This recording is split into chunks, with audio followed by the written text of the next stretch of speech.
So welcome everyone. I see people are coming over. We are at around, say, 20 participants right now, 28 to be precise. So I see my colleague Andrei Litiu is already dropping some message on our chat box. So of course, feel free to drop any comments in the Q&A box and use the chat box for all the non-related content exchange. So again, for any reason, don't hesitate to ask questions and try to address this during our final Q&A session. I think we can start. In the meantime, people will start coming over. I introduce myself. My name is Simona Doca. I am the UCERT project coordinator. I work at Huygen Consultancy Engineer in the Netherlands. I'm here with several colleagues from the UCERT team. First off, again, I would like to thank Andrei Litiu from RIVA for the technical organization. So it was very efficient and very well organized. And here with me some colleagues from the Institute for Innovation and Development of the University of Ljubljana. They will chair Jure and Domen, that will chair the Q&A session with a small introduction, well, substantial introduction to something we have been working on at the UCERT project related to this user-centered approach that will support somehow the topic of discussion for today web workshop. Together with our colleagues from our sister projects, from our Horizon 2020 sister project.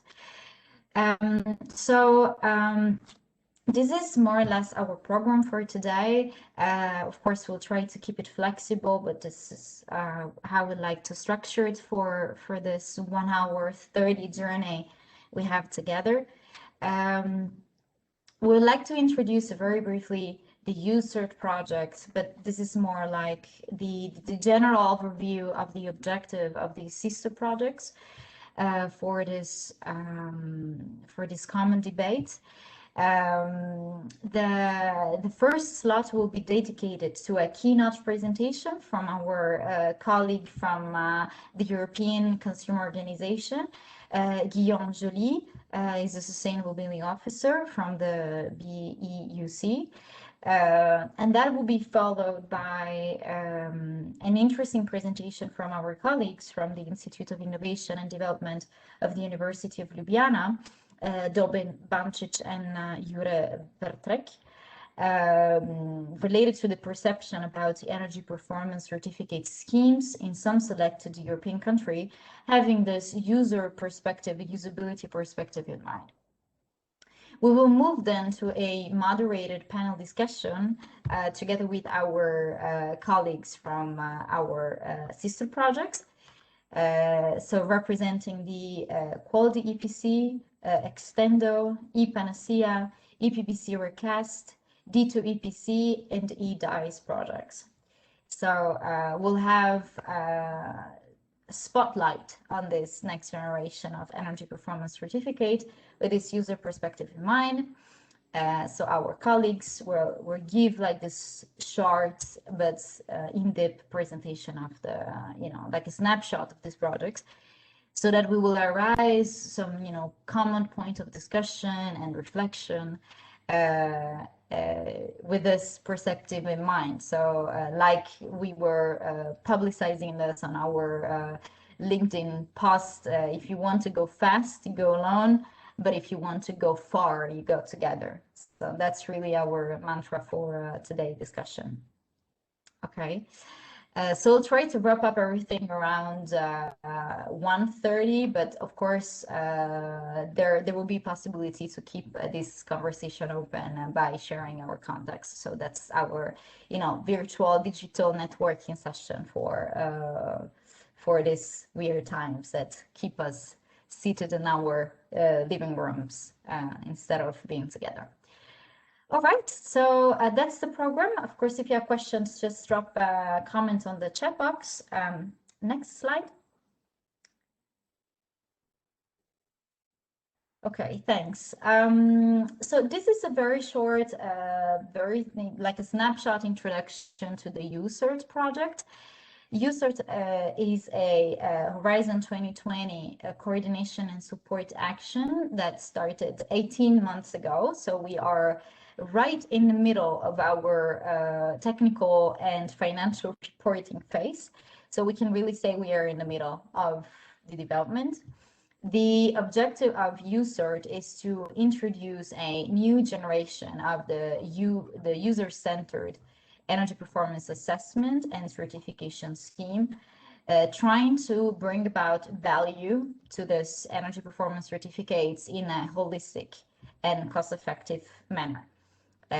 We are lucky to have a bunch of definitely experts in the field in our consortium, represented, for instance, by the EPB Center from BRIVA and from several members that are supporting the EPB standards spread and coverage in several countries. And we are following this approach under the M48 480 mandate, which is a mandate from the European Commission to deliver to the EPB Center, representing national and regional choices on a comparative basis. So this is probably one of our biggest chunk of work that has been developed so far. A big achievement also within USERT was the support of the testing phase and the validation phase of the smart readiness indicator, so the SRI. We have 11 countries, and we use our pilots in these 11 countries to validate the approach developed from the Commission with the SRI. So that's also a big part of the work developed so far. And more in general, the work that has been supported and advocated by the group of let's say ethnographers and social scientists is supported indeed by the IRI-UL team, is to encourage and to support this end user decision making. So we try to define a holistic picture of the different stakeholders using and developing energy performance certificates, trying to understand which were the usability barriers from these different perspectives. So we are very happy to be here and to discuss and to share this lesson learned with the other projects, because we are sure that some of the key outcomes, key highlights, but also the key bottlenecks that we found could be discussed with the sister projects and sharing these lessons. So this is more or less the presentation of the user project. We will have more time to discuss about this, but I don't want to take too much time for this introduction. I would rather leave the stage to my colleagues, and specifically to Guillaume Joly with his keynote presentation, how to make green and healthy housing affordable for consumers, focusing on EPB energy performance certificates. So without any further ado, I'm glad to hand over the stage to Guillaume Joly. Enjoy the keynotes presentation. Thanks, Simona. Hi, everyone. So as mentioned, I'm Guillaume Joly, working for BEUC, the European Consumer Organization. And my presentation, does that work? Let me try. There is a discrepancy in the presentation. So BEUC is the European consumer organization working on energy for quite a long time, but more centered on consumers' rights. It will, voilà. Sorry for the delay. Here we are. BEUC works on the consumers' rights for more than a decade now regarding energy, and is broadening its scope to the residential sector and the retrofit. Sorry, Andre, I think I'm gonna have to ask you to go to the next slide. I couldn't take over the control. Thanks. We are working at BEUC for consumers protection and on a new work stream on the residential retrofit and energy efficiency, and on the decarbonization of heating and cooling. We mainly work within the renovation wave impulse and under the Fit for 55 strategy objective of the Energy Efficiency Directive and the EPBD revision within 2021. Just to remind that those tools, the energy performance certificates, have been around for a while with consumers because they originated in 2002 in the EPBD. So that we are allowed at BEUC as the umbrella consumer organization to give you some feedback from our members based on facts. Just as a key point here, BEUC we would like to support the idea that EPCs should be designed as a marketing tool. That would be the key definition of EPCs, and they should fit in from A to Z advice and support service to consumers. EPCs should not be seen as a standalone tool, but really as part of a broader scope. Next, please.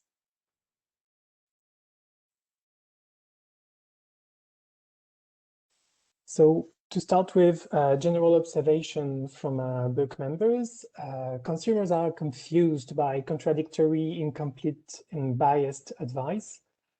They need an easy access to information, and here the quality of the advice is key. Consumers' relative lack of awareness should be tackled in a consistent and timely manner. So consumers need the information at the proper time to influence their decision making. And as identified in the EPBD, the consumers the most in need of information on energy performance and its cost are prospective buyers and prospective tenants. And from what we've heard from our members, the implementation at the national level is quite diverse regarding the EPCs. Cost, accreditation of assessors and their skills, the required one, are diverse, and the adaptation to consumers' profile is also sometimes questionable, as I will explain. So to conclude this introduction, if EPCs have been of some use, the general observation from our members is that their reliability needs to be improved. How to do that? We're gonna see consumers have some thoughts on that. Next, please.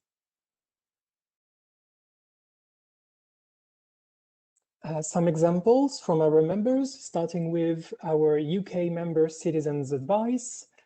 Citizens Advice study highlights the inconsistencies of EPCs as they can vary significantly. A research on past schemes found that different assessors gave the same property a significantly different EPC rating. This undermines their key purpose, the purpose of EPCs, to help consumers to understand and make decisions to improve their performance, the performance of their homes, as they don't trust the tool, basically.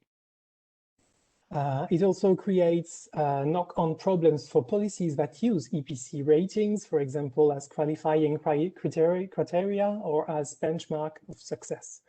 As they are unreliable, policymakers can't really rely on this tool to build their programs and policies. Next, please. Observations now from our Portuguese member, DECO. EPCs are too technical and too complicated to be easily understood by households.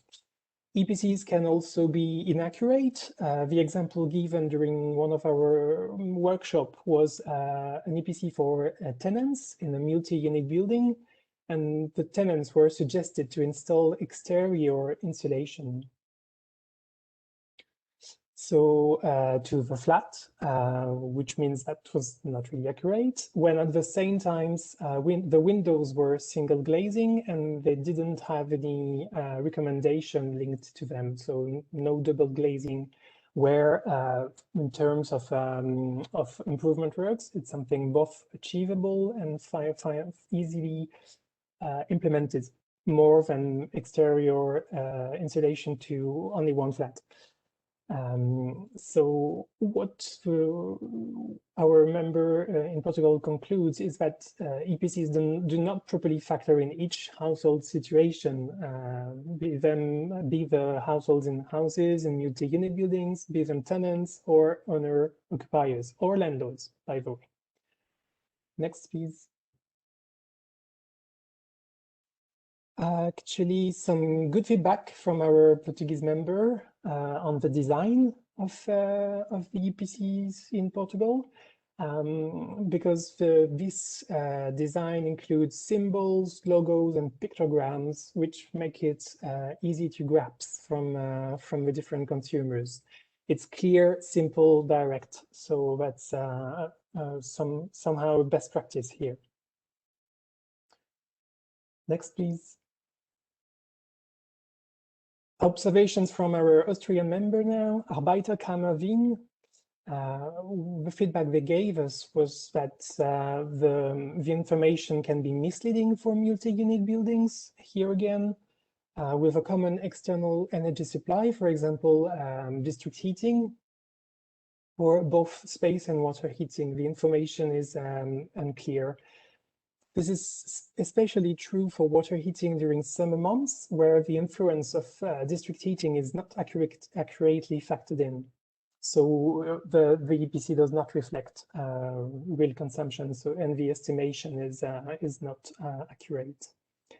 EPCs only consider central heating in multi-unit buildings, so the individual heating is poorly estimated here again. It's quite concerning because district heating is meant to expand in the EU at a quite broad scale. So refining and fine-tuning the information given to consumers and the decision makers is here essential. Next slide, please. Feedback from our French member now, UFC Que Choisir. Assessors, their training and professionalism are the key factor that explains EPC's inconsistencies. It's not really the software used in the EPC per se. Software can be correct, but if the input is not thorough and professionally issued, then it's complicated to have any reliability. And here again, trust is not consumers' trust is not something you can observe. A study from 2017 on 7 homes and 34 EPCs concluded that none of the homes received 2 consistent EPCs. The prices themselves vary from 90 euros to 270 without indication of improved reliability. It's not because you pay more that it's more reliable. It's just that you are less aware of the prices than another consumer. Bribes were also observed when EPCs are conditioned to access a specific loan, for example, the zero interest rate loan provided by the government. So basically, households just give a bribe to the assessor to get the rating they need to access the loan. Next, please. Still in France, from UFC Que Choisir, a law voted in November of 2018 will come into force in July 2021 and make the EPCs legally opposable. That means that the assessor's responsibility can then be engaged. For example, from the bribe situation I mentioned, the example, there is a control, and it turns out that the EPC is not accurate, and that the real rating finally does not allow the access to the zero interest loan. So the consumers, the households, lose the benefits of it. Then the assessor is responsible, and although I don't have the details of how that will be implemented, I think it's an interesting start regarding accountability and liability with EPCs. UFC Que Choisir is also supportive of new technical measures to improve the reliability of EPCs, improve training and tighter accreditation of assessors, and reinforcing the controls. Next, please. What do consumers actually expect as advice? Consumers undertake a retrofit project to improve their comfort, which is linked to healthy living conditions. Energy savings are a key component too, but might not be the main trigger yet. Regarding health, a clear indication on summer comfort and dampness management and ventilation are needed. Clear point of improvement of the methodology here, perhaps also the software. That might be something colleagues will address later. So it is also important to keep in mind that consumers have different profiles. Prospective buyers want to know how much they would have to invest to make the property efficient, and they should be allowed to compare one property to another, hence the dimension of marketing. Prospective tenants want to know whether the flat or the home they intend to rent will cost a lot for the bills, the energy bills, or which improvements could be forked off for their landlord to be involved so that they can enter in a discussion with the landlord. Next, please. What EPCs are and what they should not become. It should become mandatory for EPCs to include two options that combine technical and financial aspects for EPCs to be useful to different budget capacities. What we have in mind here are the low-income households. So BEUC calls for financial support, for grants, for financial instruments to be implemented to support low income, but we are not still there yet. So BEUC suggests to have a first option in the EPC that is a no-brainer, where the return on investment is guaranteed in the short term. Budget is kept low and the project covers 2 to 3 main items, but it has to stay and remain compatible with an incremental logic to achieve higher performance at a later step once the financial tools will be available, for example. The second option is a more ambitious one directly, where projected efficiency gains are higher, but so are the costs, with a full retrofit undertaken. So two options will be clearer for consumers to have. Next, please. So perhaps I can be quick here. EPCs should not be compared to energy audits. They are lighter, not as expensive, and can't be as accurate. To illustrate that we compare with a hiking, EPCs are of a short high description in terms of the level of difficulty, length, and average timing, and energy audits are the full topographic map linked to a roadmap that provides step-by-step guidance on the road to follow, its intersections, elevation, and landmarks. EPCs are meant to remain marketing tools, once again, and should not be considered as substitutes to energy audits. Improving the reliability and content of EPCs does not and should not have to mean more technical content and not significantly higher prices. The cost should remain low. Next, please. And I'm almost finished. So key recommendations from the Sustainable Housing Position paper, which you will have on the next slide linked to. So energy performance certificates should be less technical, easier to read, and display more practical information for consumers and installers. EPCs should be edited, formatted, laid out, and disclosed in such a way that consumers can easily understand and act upon them in a well-informed and timely manner. EPCs should integrate information from the local market to become more accurate and more consistent so that consumers can have objective comparison ground, average cost of works, for example, from the database, from the registry, that should become mandatory, or from the one-stop shops. Consumers should be able to compare performance and average cost based on local conditions of two different scenarios. That's the point I made earlier. And I will stop here. Thanks.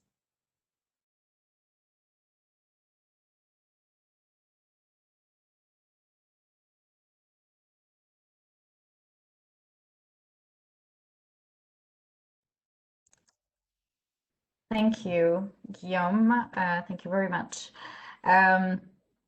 This was a very interesting perspective, let's say more consumer-oriented.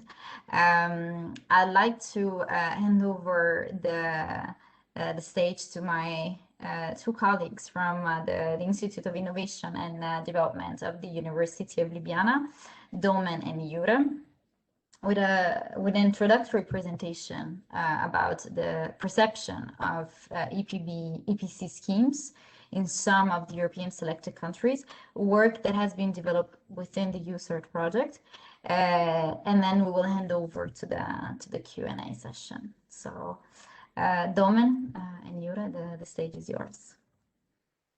Thank you, Simona, and hello to everyone. Domen here from Ljubljana, and I'll try to give a brief introduction into UCERT as a case, and also make basically the case of why we think it's important to think about the people and to work with the people and to find solutions for the people together with them. And this is basically what IRI in Ljubljana is all about. And this is also one of the core principles of what UCERT is all about. And we want that all the other projects also at least keep that in mind in the following work. So now, just briefly, we'll first go through the concept of people-centered development, which we practice. Then take a look at UCERT as a short case of ethnographic approach, and look at some key takeaways before going to the discussion and next steps. Just a brief introduction and why anthropology and ethnography are important. Anthropology is basically a discipline that wants to understand people deeply, and it's a comparative study of people and societies. And ethnography is basically its tools and its principles, so understanding people from their point of view.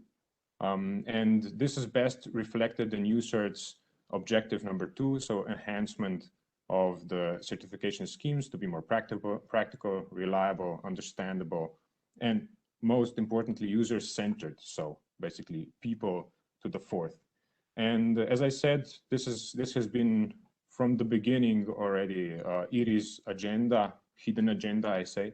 So, for example, in terms of energy consumption, we have to think about people using energy rather than buildings as themselves consuming energy. And that's a very important turn in perspective. Basically, the method that we're using, or the principle, is the people-centered development approach. Probably a lot of you have already seen this scheme. So identification, analysis, interpretation, and testing.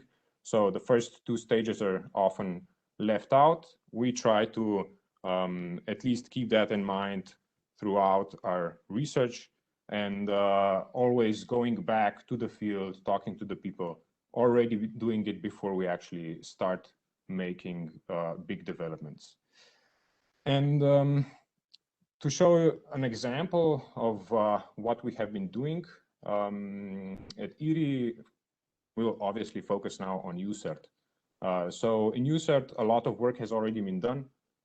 And here, you have the most important points. So the applied ethnographic research in interdisciplinary environments. So architects, engineers, anthropologists working together.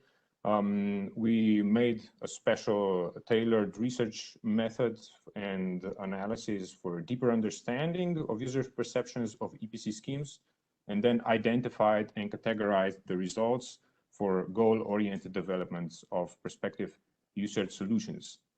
And it's important to give you a bit of a, let's say, an example to understand why we think it's important that we talk to people, that we keep in touch with the real world, and that we understand them. So in UCERT, in pursuit of deep understanding of EPC schemes, we went to the field and talked to, on the one side, experts, which are the people, let's say, who have deep understanding of the system, of the EPC scheme and certification. And on the other side, we talk to, let's say, general users, usual people who own houses, use houses, and so on, and don't necessarily have this deep insight into how EPCs work and how they should work, and so on. In between, let's say, we have expert users as well, who are users who have background knowledge, but not necessarily so in-depth knowledge of how the system works and why it's important. So we try to cover the whole spectrum. And in fact, we talked with quite a lot of people. So 191 in total by our counting. I'm sure there were more, but officially this is the number in 11 different countries. A lot of them were experts in the field, so 88, and more than 100 are basically users, so experts or general users. We did semi-structured interviews and we did focus groups, which are basically just different methods of trying to interact with the people.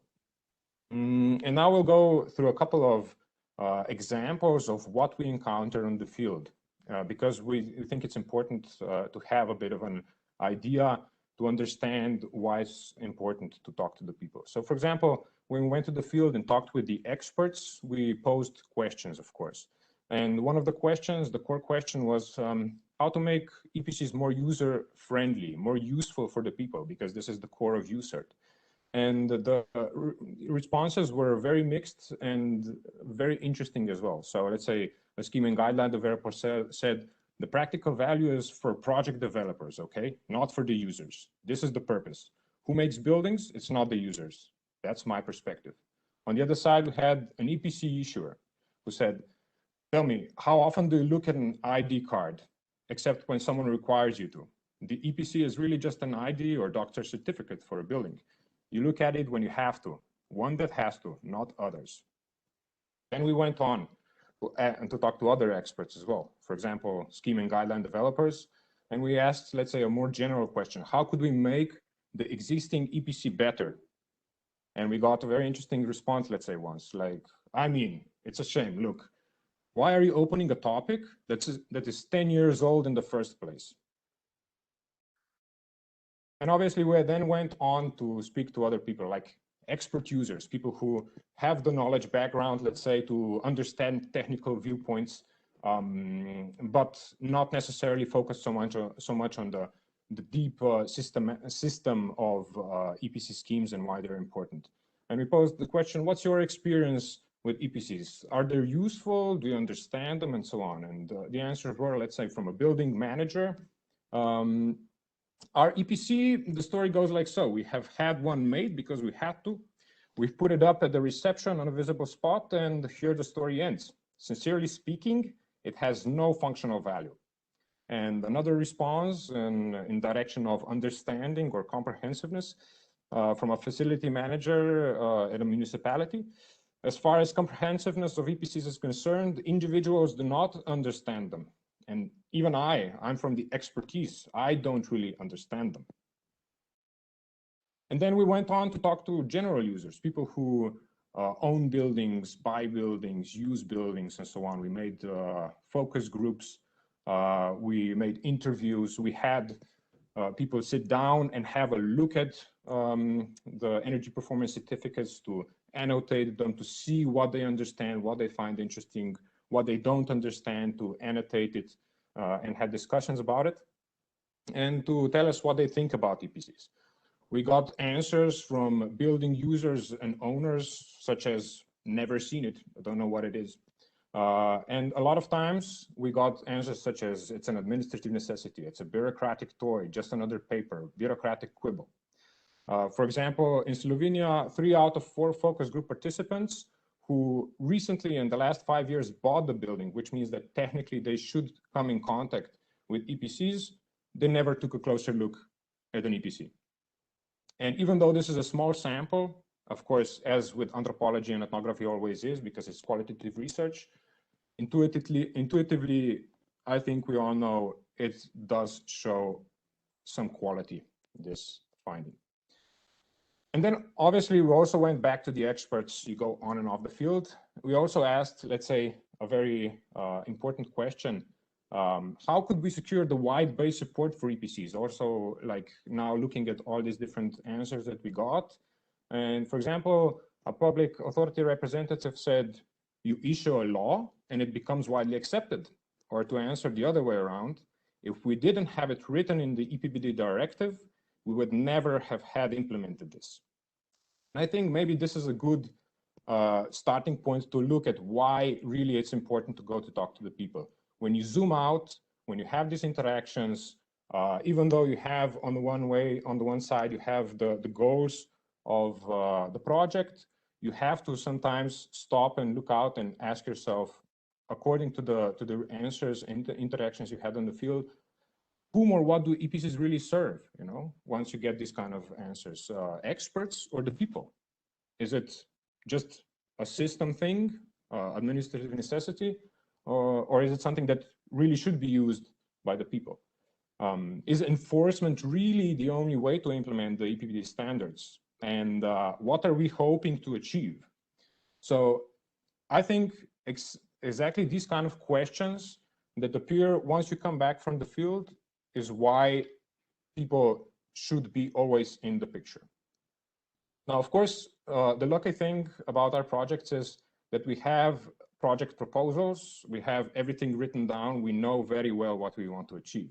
And in UCERT, for example, these were the findings. And now we're going to go more towards the findings. I'd say that Guillaume really put out a very interesting insight also in what we came out from our project. And now we'll have a more, let's say, general look into that as well. So firstly, going to the current state, then potentials for improvement, and going back to the key first step. So in terms of the current state, generally how the EPCs are today, on the one side, we have the theory, which is generally perceived positively, and as it has a lot of generous potential. So the EPCs have a generous potential. But in practice, current EPCs are expert biased, so hard to understand for general users, and seen as administrative necessity. And from our findings, we figured out that the perceived purpose and value of EPCs really depends on who you talk to and what they're supposed to be used for. So meaningfulness and usefulness really is the thing that defines the value of EPCs. At the current state, let's say access to XYZ, so either funding or being able to sell the building or buy it and so on, is the key driver for the uptake. And this is also the reason why currently they're largely seen as an administrative necessity. And currently, even though this is the idea, they're not a benchmark for quality housing, but we do want to get there. Policy implementation side, currently one of the biggest problems is the quality control, lack of quality control and enforcement. EPC issuers have been referred to as an issue a lot of times. So who is eligible to be an EPC issuer, their education and continuous education, cost versus quality of their work. And of course, the tensions between different stakeholders who are important for the implementation and maintenance of the scheme. On the other side, we also figured out that at least public authorities and experts working in the field are supportive of development, and that is very important for us also as the community of projects that are working on this topic. On the other side, we have the problem of people avoiding action. And now this can be thought very broadly speaking. On the one side, let's say people in the field using EPCs potentially, hopefully. And on the other side, also, let's say the process of implementation of changes in terms of EPC schemes. So on the one side, you have lack of knowledge and foresight, lack of understanding, let's say. And then you have lack of motivation, skepticism, lack of trust. And of course, aspects such as cost. So how much money will it take? How much time? How much energy or social culture currency? So it's very important to keep in mind that even though we're talking about stakeholders and users, these are all people. There are all relations between people, and you know, trust or who's my friend and who is not, a lot of time are very important in the process of implementation and so on. You also have the aspect of disruption of life and established processes. So obviously, every time you want to implement changes, let's say to the scheme, people will not necessarily be very happy about it. And of course, you have particular interests and hidden agendas, which is one of the reasons why this is so. But of course, we have the vision and we know what we want to achieve. So I'll hand it out now to Jure, who will say a bit more about this.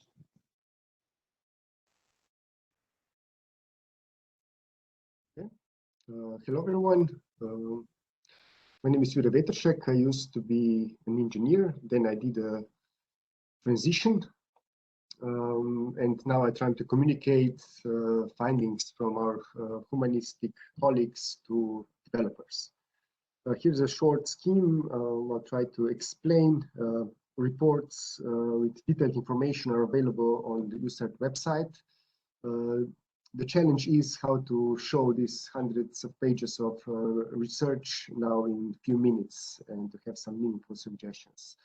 It's always a challenge. I try next slide.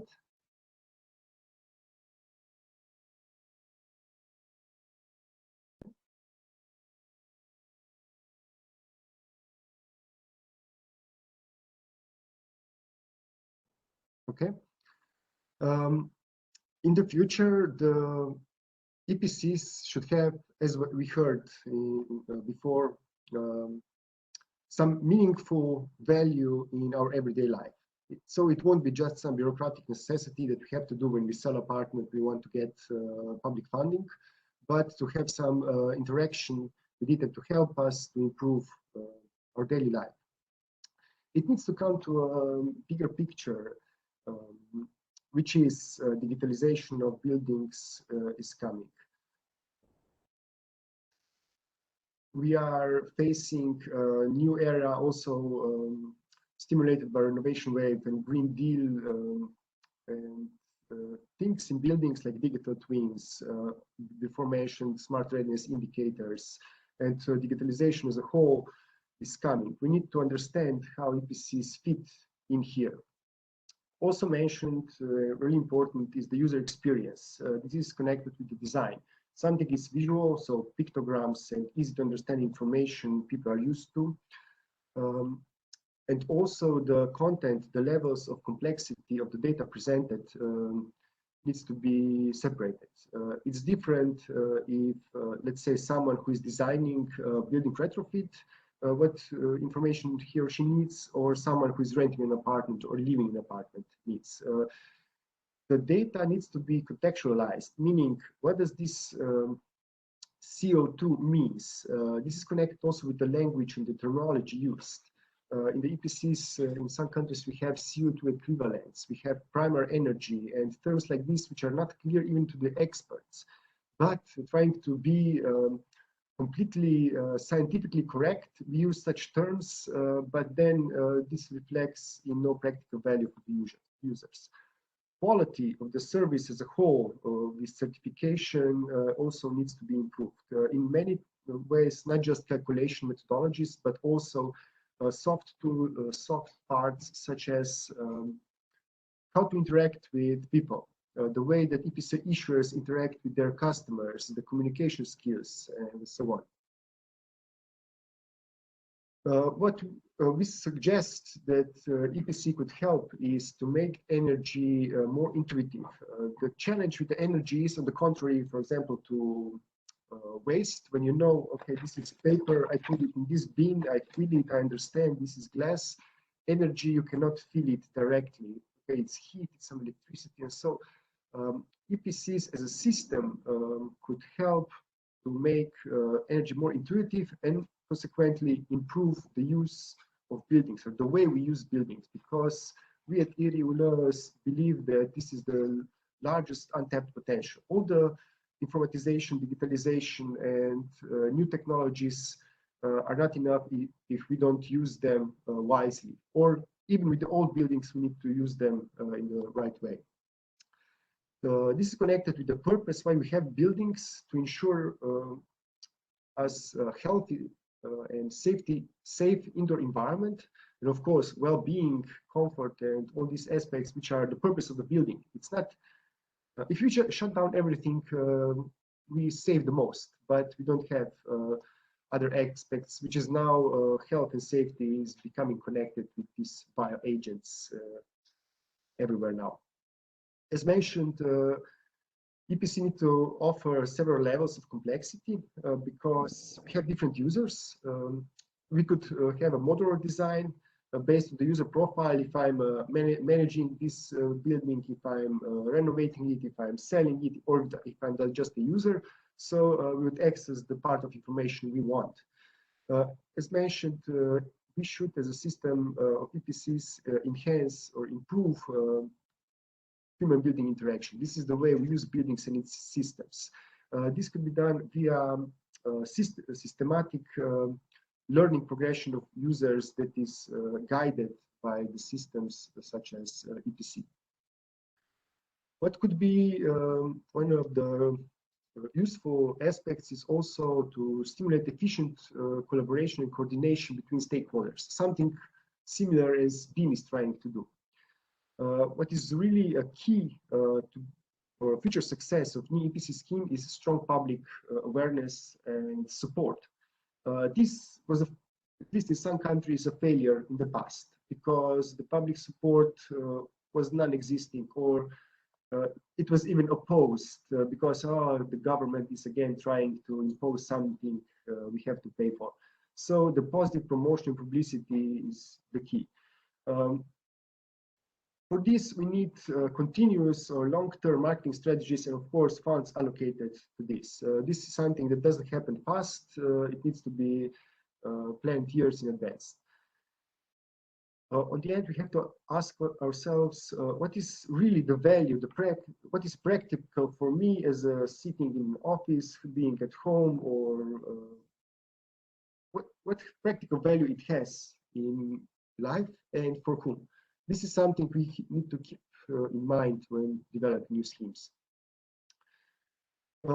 Some features that we can suggest. The EPCs should enable adjustments to different levels of complexity. If you look at the type of EPC user, it's not the same if you are elderly woman living in a large house in the countryside, not able to warm your home enough. On the contrary, to a neighbor who lives there with his family and has a big pool, for example. So it's people have different knowledge, different needs, and also different interests, and of course expectations. So it needs to be linked to the type of building, not just the way it's built, building physics, but also the purpose of use. It's not the same if you use some building for an office or for a library, just to oversimplify. But again, also the patterns of use. We can have the same number of people, the same age, but they have different habits and different patterns, how they interact with the building and the systems, because this is connected with habits and the culture that is connected to the group that lives there. We believe it's important based on our research is to show on the EPC what are the correlations between pieces of data. How are emissions of particulate matter connected to energy use? How my actions are connected with, let's say, energy performance? What investments in XY means on my comfort, etc., etc. What's been pointed out also that they should enable a meaningful comparison to one building to another, and also to improve the way we use buildings. Again, human-building interaction. What additional features could be? EPC can be a starting point, as before mentioned, roadmap, not just for energy performance, but also for maintenance. This is already being tried with advices, but these advices that are currently shown on EPCs are considered to be too general, too generic, and they are not useful. They are not linked to the specific circumstances. So EPC can trigger the decision making. It can help to steer the renovation project, and also later as a reference point for assessing interventions. For this, we would need things that projects that will be shown later are dealing with, which is to suggest scenarios for different user types and in different contexts, and suggest viable specific measures, not just investment measures, but also the ways how we use buildings and its systems. And of course, transparent estimation of resources and impacts is the key. Now we go back to the start. We need to understand what are the limits of the EPC concept, because now it can go very wide. We need to converge it and say, okay, what are the boundary conditions? And we need to ask ourselves, how do we expect that this will turn out? Here are some people, gathered people who are dealing with EPCs professionally, and then there's a reality we try to understand a bit with our ethnographic research. One question is also, is the enforcement through a policy and new regulation really the only way? Is it possible to use some other, say, magic mechanisms to improve this? These are the questions that remain open. And yeah, here are the findings shown in the picture again, but here I will stop and we can start the discussion. So.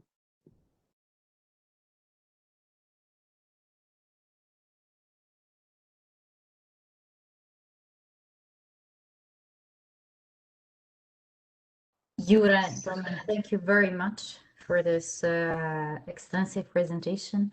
I think we are running a little bit behind of time, so what I will do is to move to the next session, so to the panel discussion with our invited speakers from our sister projects. So without any further ado, I would move to the first presentation, I guess.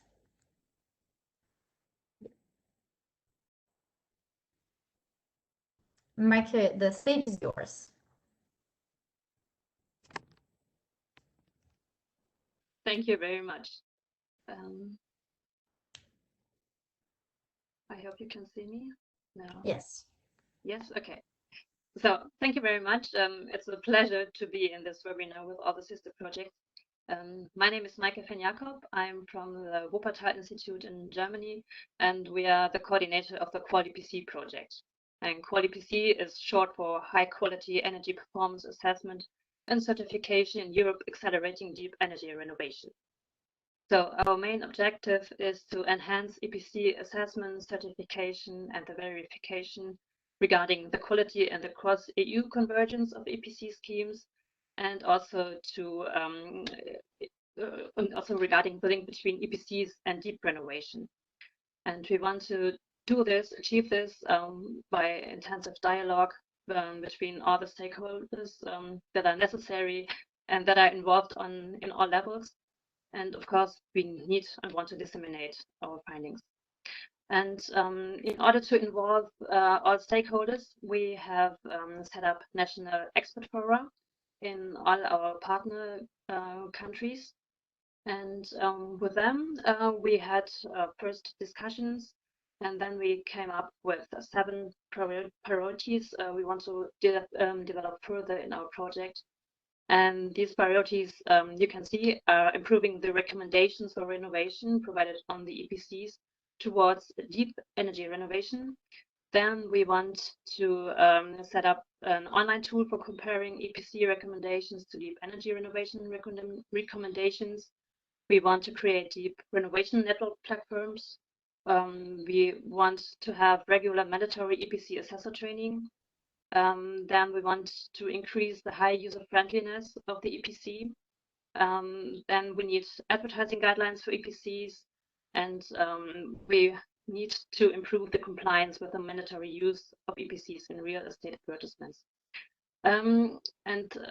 We came up with some more proposals on how to improve these 7 priorities. And then we had another round of discussions with our National Expert Forum. That was beginning of this year. And now we are in the phase of really implement and fine-tune how we can implement these.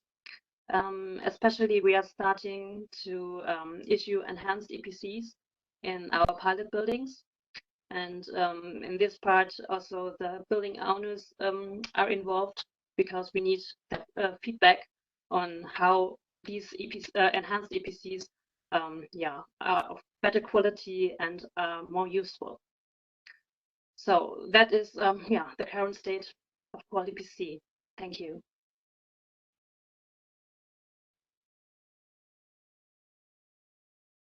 Thank you, Micah. By any means, at any time, please drop your questions. If you have any, we'll take them all after this, carousel of projects. So leave the stage to Lucas Franzel from the Extender project now. Yeah, thanks a lot, Simona, and thanks for inviting me to this webinar. It's really good to join forces in our activities. So I want to say a few words about the Extender project, which we at TU Wien are coordinating. In a similar way as for the other projects, we want to support public authorities to enhance EPCs and to properly implement, well manage and organize next generation EPCs. And actually we organized the work in the project along, how we call it, 10 features, which can be seen on this left-hand figure. So 5 indicators which could be improved or could increase the relevance of the EPCs regarding smart readiness, comfort, outdoor air pollution, real energy consumption, and district energy. And then 5 features which deal with the way how we make use of EPC data and how also the use of EPC data for the end users could be improved and enhanced. And this is the topic of EPC databases, building logbooks, enhanced recommendations, financing options, and one-stop shops. And so these 10 features are our guidelines. Along these we develop new methods, and along these we also carry out testing projects to validate these newly developed methods. In the beginning of the project, we carried out a survey in 5 countries, Poland, Portugal, Greece, Romania, and Denmark, with a sample size of in each country of more than 500 interviewees, and they covered both the homeowners, landlords, and tenants. And the intention was to understand the end users' perception and needs, expectations of next generation EPCs to, also guide our development of the 10 features. So that's it from my side. Thanks a lot. Happy to respond to questions. Thanks, Lucas. And indeed, if you have questions for Lucas, just drop it on our box. We move to the EPCs project with Laura Murr. Hi, Yes. Laura. Hi, everyone. I hope you can see and hear me. Thank you also from my side that I can be here and represent the EPCs project, or the work we've been doing, especially with looking at end users of the EPC. So EPCs means Smart European Energy Performance Assessment and Certification. So we are developing a holistic methodology for the energy assessment and certification. And I think what makes EPANASEA special are maybe the three feedback loops we have incorporated in the project. And one of that is the dialogue with end users and other stakeholders of the EPC through thematic workshops, which we are leading, or this work we are leading at ITSAS, where I am working in Germany.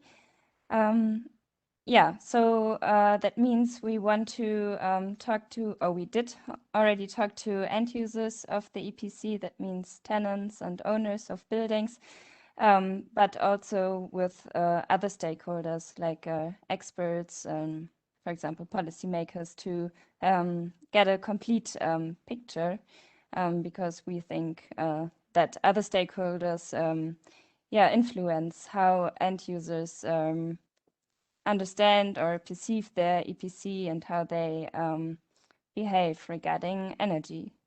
So what we did as empirical research in this field is 63 stakeholder interviews and 6 user needs workshops in the 5 pilot countries of EPANASEA and in Germany, so in 6 countries in total.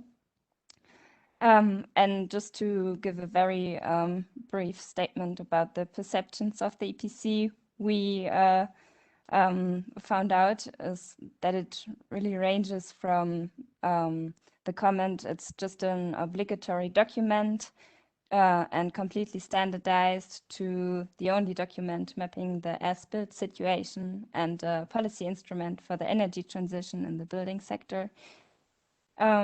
So yes, I agree, it really depends on who you talk to, what people think and say. And mainly end users have a rather negative perception of the EPC and related to, legal obligatory document. So we found out that the EPC is, most of the times used for contractual actions and unfortunately not a decision-making ad yet. So one quotation I chose is from a mechanical engineer in Greece, saying that prospective buyers of a building asked for the energy efficiency class without evaluating the actual meaning. So it's just a standard thing without evaluating the actual meaning. There are more upcoming participatory actions in EPANASEA, which are 2 other rounds of workshops with users of the EPC, and they are focused, the first one on the acceptance of the new developed EPC and the current EPC schemes, and a last round of workshops where then the developed EPC scheme will be finally assessed by participants. Yeah, so that's a short side or outlook of EPANASEA. Thanks, Laura. Thank you a lot. We move then to the EPPC recast. Olivier Crislou. Hello, nice to meet you, and thank you, Simona, for having invited me and the EPC Recast project to take part to this meeting with sister projects. Very interesting to join forces.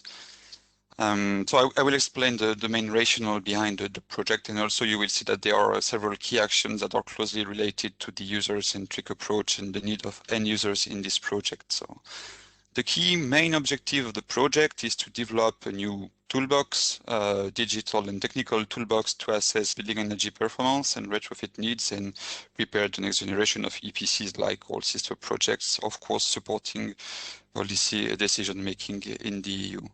So the first key point is that we want to support the work of EPC assessors, so we mainly focus first on their daily work to produce an EPC, to collect data on site and to launch energy performance calculations, then to provide an EPC to the owners. And for supporting this and improve the reliability and quality of EPCs, we use a set of tools and methods, which you do not have all of them here on the screen, but just to give you a few examples. We have innovative on-site data collection methods, for instance, for the geometry of the building, the use of measured data from smart meters and public databases of EPCs to conduct also quality check, develop quality check procedures and model calibration, so to improve the reliability. And this will lead us to develop a full prototype of a cloud system toolbox for the assessors. While this is a technical side of the project, we are co-designing, in fact, the whole assessment process and the outputs, which means the indicators and renovation recommendations that you see on the certificates in the end, with different groups of stakeholders and especially end users, which are owners and assessors. And for doing so, we are using an interactive and iterative user-centered design approach throughout the project, because we have different phases in which we start developing the technical approach, then sharing, of course, our first ideas and first organization with the stakeholders, and then readjusting, and with this iterative process, improving the whole scheme. Another topic that is closely related to this, to the discussion we have today, is that we want to improve renovation recommendations in EPCs, and for doing so, we are creating links with renovation roadmaps. We have studied them in previous projects, for instance, like the Aldrin project, so that then you could have more detailed and tailored recommendations for owners, and so that the EPC could be used to trigger renovations and not only inform people about the current state of the building. And also a link that is important is to use as best as we can the digital logbooks, which are being developed in different European countries now, to link input and output information from EPCs with these logbooks, so that the owners of the buildings have a comprehensive view and information about the performance and renovation potential of their buildings. And so, in parallel with this co-design approach with the user-centered approach, we are also collecting recommendations continuously through the project with public authorities, national energy agencies, and industrial stakeholders, with two groups, one which is a policy advisory board, and the other one which is a stakeholders mirror group, with industry representatives, EPC assessor organizations, etc. So with bisemestrial, biannual meetings with these groups, but also more bilateral discussions with small groups of stakeholders throughout the overall project. And maybe one last point that is less directly related to the user-centric approach we are discussing today, but still it's important that we enhance the comparability of EPC assessment between partner countries. And so this is why we are implementing links with the SEN standards, especially under mandate M480, so that then it improves the comparability of the assessment process and the information that is provided in the EPC. And this is what I wanted to say about the project, and then of course we will react during the questions and answers session. Thanks, Olivier. And indeed, if you have any questions or remark for the EPC recast project or any of the previous one, just drop a question and we'll take it after.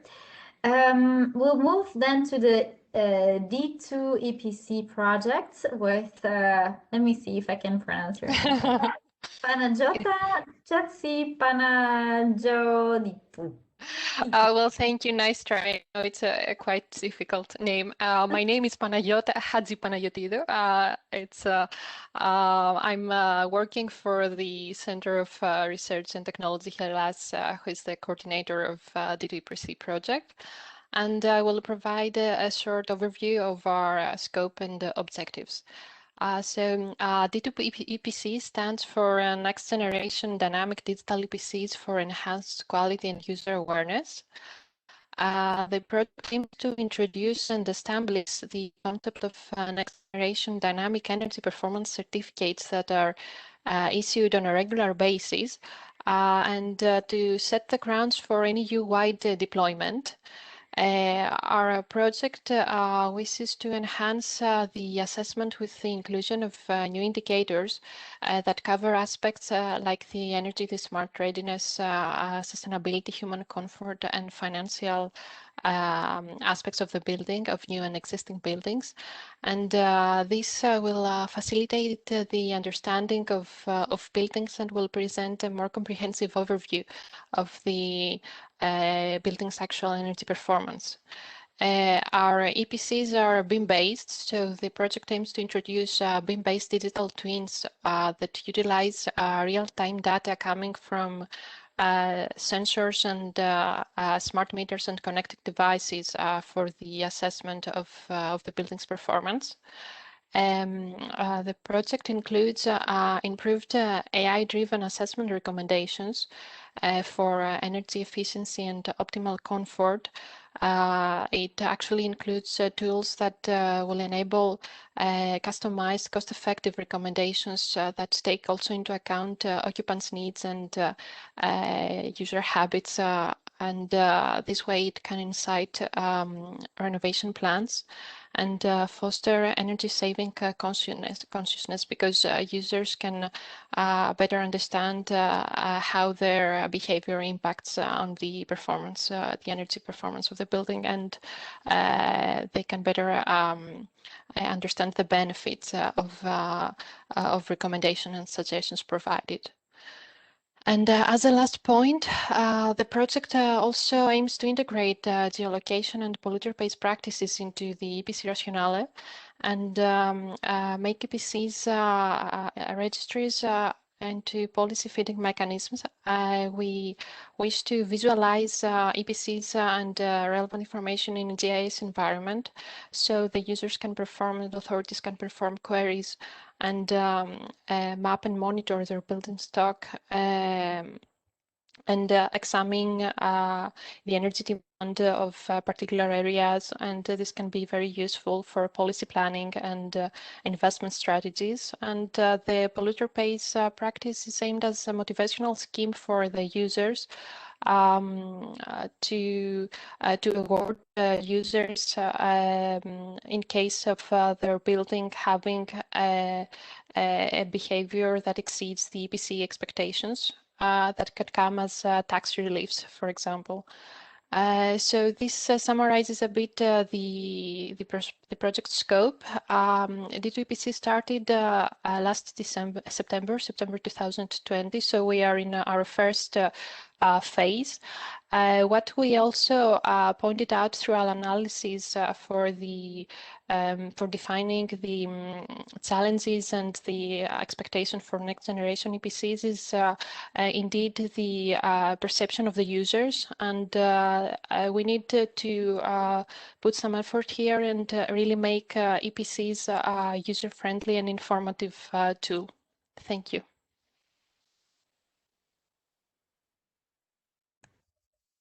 Thank you again. Thank you very much. So we are moving towards our last, but not least for importance, presentation from the EDICE project. So we have Michał Pomianowski with us. Yes, thank you, Simona. I hope you can hear me well. Thank you for the opportunity. And it's my pleasure to present EDICE project, which stands for Energy Flexible Dynamic Building Certification. We just passed the 6 months of the operation of the project, so it's still in the early phase. I would like to start my presentation just by saying that the concept that we propose is a parallel and voluntary concept that is not in any how contradicting or competing with the current EPC system. The aim of the project is motivated by gaining more reliability and usability of the results that would come from the EPC certification that would be produced in the dynamic way. The aim of the project is to investigate the possibility to move the current steady state EPC methodology to the dynamic environment. And this regards the dynamic modeling of the buildings, and as well as supplementing monitoring of the building energy performance and indoor environment.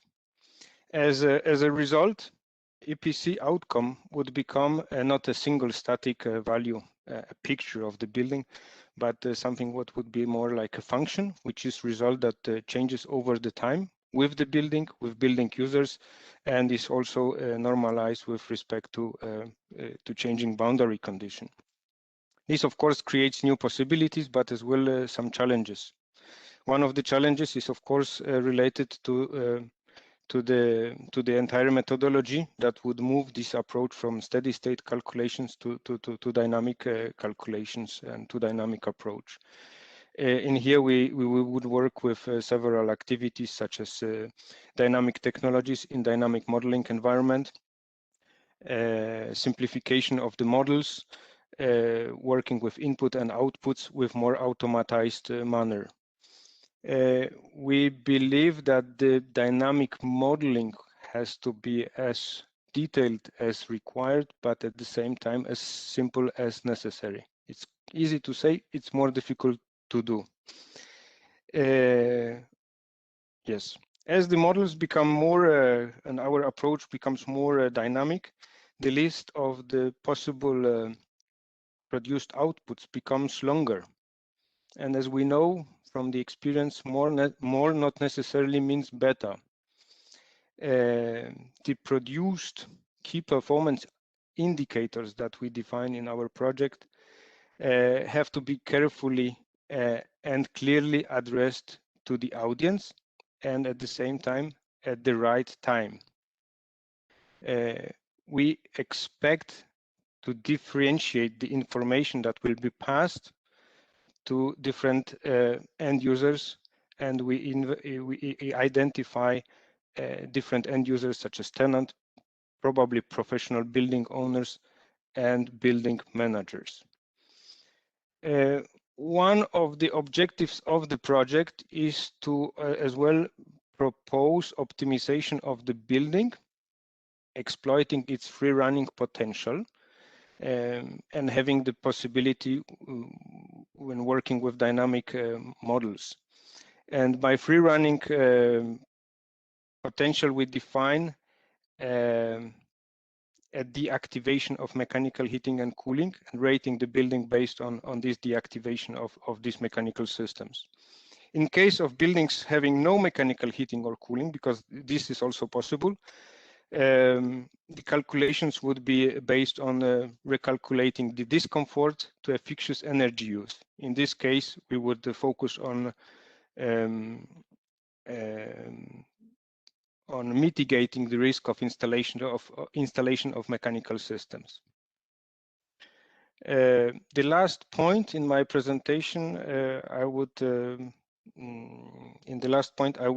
focus on the upcoming event, which is related to the demonstration buildings that we have in our project.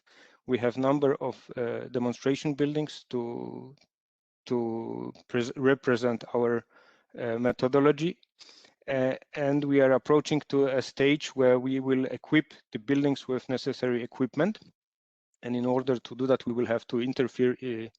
We will have to enter the buildings with the tenants and install some hardware in the buildings. This gives us the possibility and opportunity to have interviews with tenants and to check their acceptance of installation of such devices, if there are any barriers from their side, and also to share and inform them so that we and them have a good understanding what is the purpose of the project, so what we are going to do.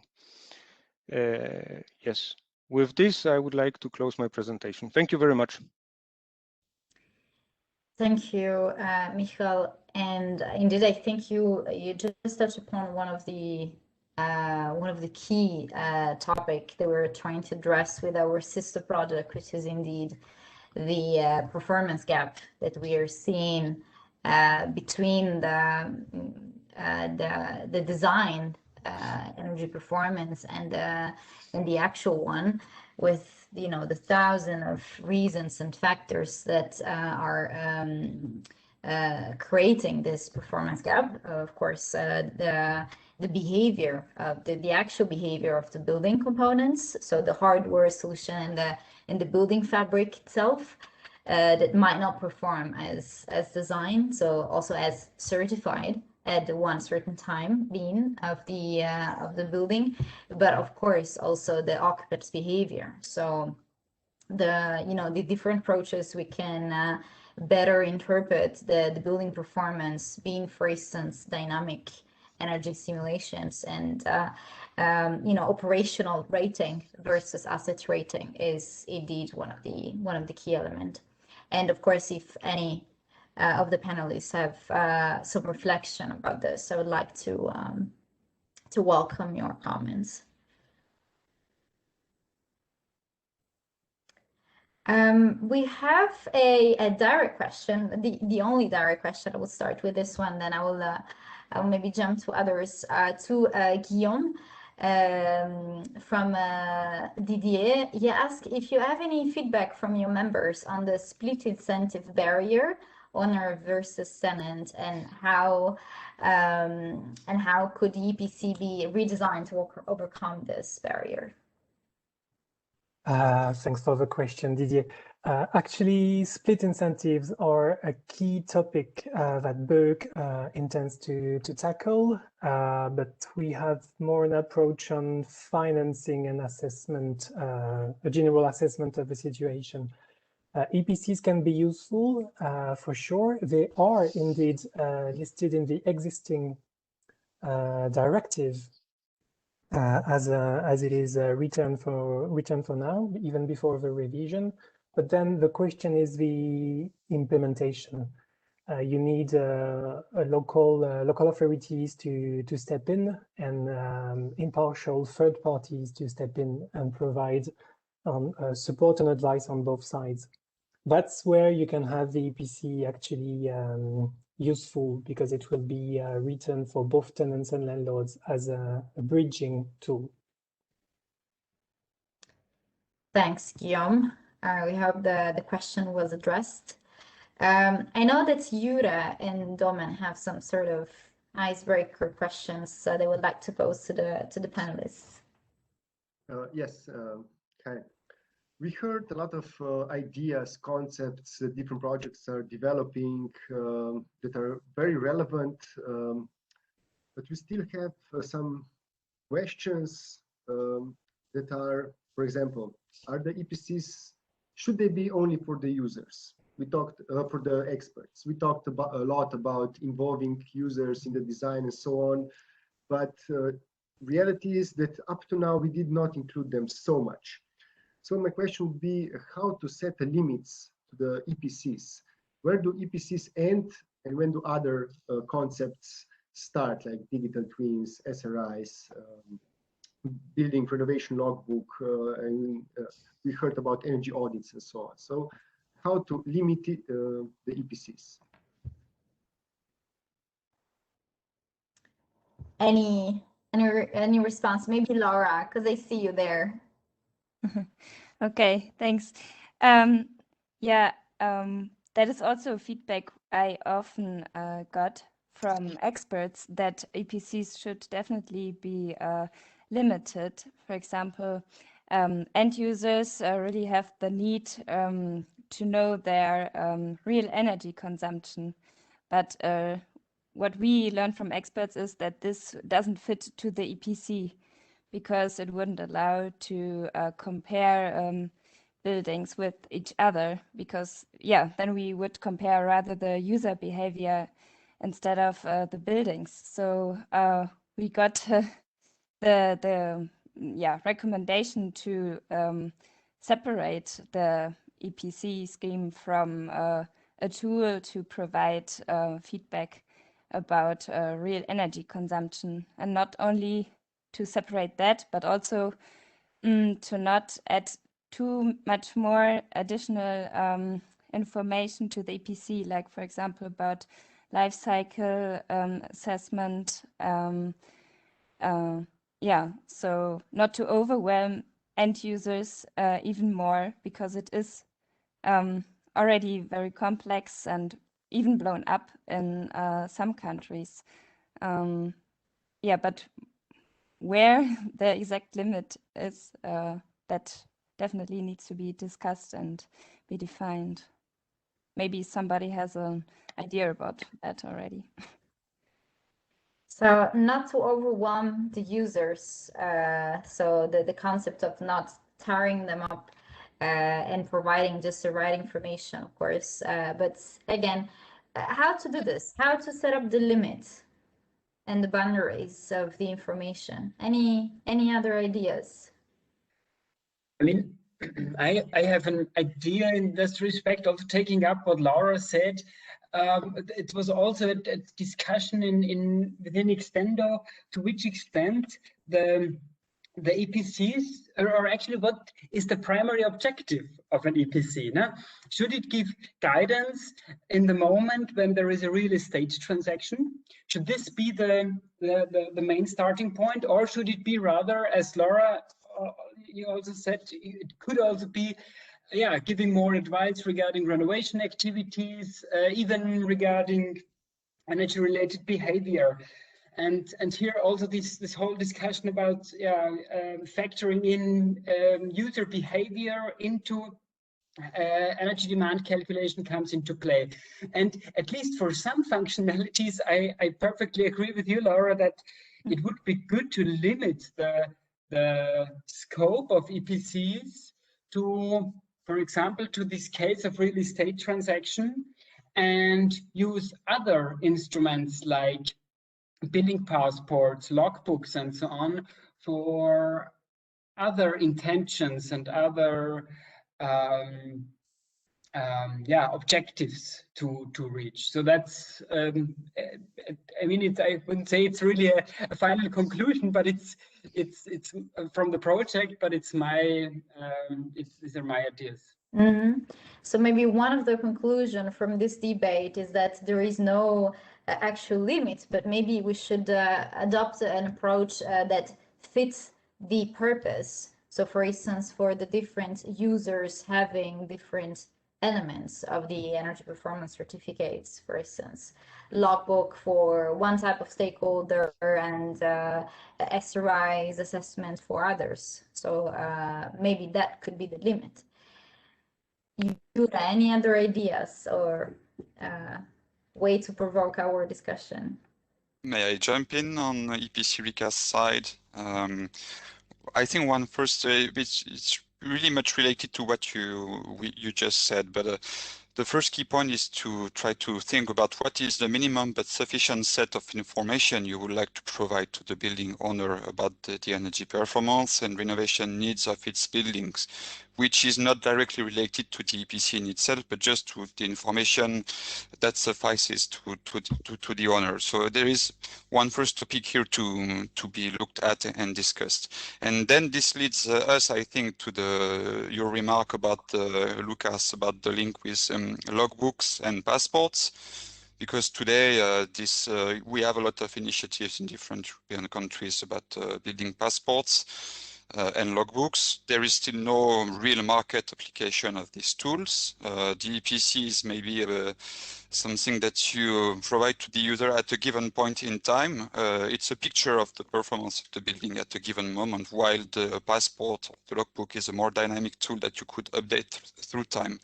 So this is maybe where you could think about the whole package, about the EPC and the passport, about maybe getting some EPCs every 5 or 10 years, and then linking the information in the EPC with these dynamic tools so that you have the overall package for the owner. So once again, we should think about the overall package, information and set of tools to be used. Thanks, Olivier. Unfortunately, we arrive at the end of our time for today. Of course, this is not everything we could say about energy performance certificates, but again, this was a way to provoke some ideas. We would like to share this, this knowledge The content of today's working session has been recorded, will be broadcasted, and of course, by any means, if you have questions or remarks for the project coordinators of the sister projects, don't hesitate to contact them directly. Don't hesitate to contact us from the USERT team. And once again, I would like to thank Domen and Jure for the co-chairing of this event, and Andrei Litiu from RIVA for the technical support.